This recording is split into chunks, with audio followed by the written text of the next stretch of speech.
இந்த நொடியில் நேரத்தில் ஆறுதல் கூற வேண்டிய சூழல். புரட்சியாளர் அம்பேத்கர் வழியில் கடந்த 45 ஆண்டுகளுக்கு மேலாக 45 ஆண்டுகளுக்கு மேலாக புரட்சியாளர் அம்பேத்கர் வழியில் பயணித்தவர் என்று நம்மளை விட்டு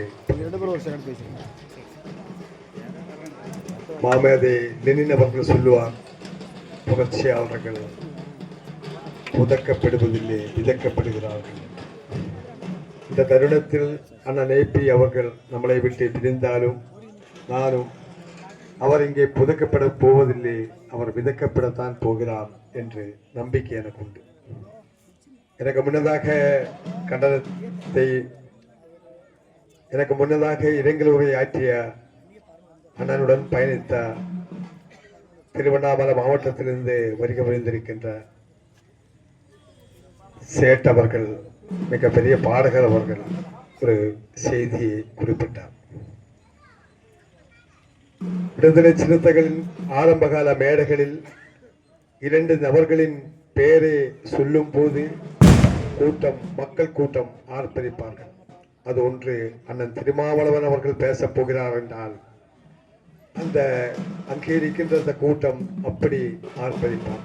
அதே மாதிரி ஏபி நாயகமன் பாடப்போகிறார் என்று சொன்னாலும் விடுதலை சிறுத்தைகளின் கூட்டம் அப்போது அப்படி ஆர்ப்பரிக்கும். அதுதான் வரலாறு.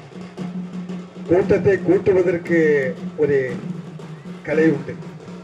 ஒரு கூட்டம் கூடவில்லை என்று சொன்னால் ஸ்கேட்டர்ட் என்று சொல்வார்கள் ஆங்கிலத்தில். அங்காங்கே சிதறி கிடக்கிற கூட்டம், அங்காங்கே நின்று கொண்டிருக்கிற கூட்டத்தை ஒரே இடத்தில் கூட்டுவதற்கு, ஒரே செய்தி சொல்லுவதற்கு முன்பதாக அந்த கூட்டத்தை கூட்டுவதற்காக அண்ணன் அவர்கள் பாடலை எழுப்பினால், அண்ணன் அவர்கள் மைக்கை தொட்டால் ஒட்டுமொத்த கூட்டமும் இந்த மேடையை நோக்கி வருவார்கள்.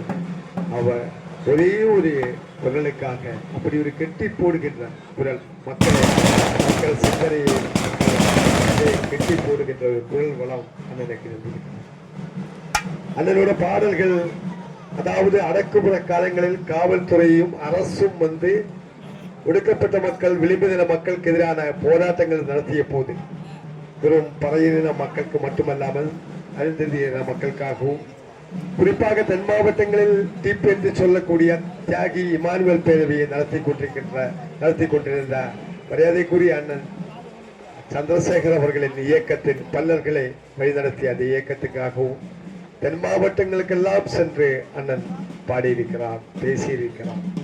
அப்படிப்பட்ட அண்ணன் இன்று நம்மளை விட்டு பிரிந்திருக்கிற இந்த தருணத்தில் அண்ணத்தின் குடும்பத்தாருக்கு, அம்மையாருக்கு, குறிப்பாக அம்மையாருக்கு, குடும்பத்தாருக்கு எமது ஆழ்ந்த இரங்கலை தெரிவிக்கின்றது மட்டுமல்லாமல் விடுதலை சிறுத்தைகள் கட்சியும் அந்த நிச்சயித்த அவர்களின் தம்பிமார்களும் என்றும் உங்களுடன் இருப்போம் என்று கூறி இந்த நல்ல நேரத்தில் வீர வணக்கத்தை உரித்தாக்குகிறேன். அண்ணன் அவர்களுக்கு எமது வீர வணக்கம்.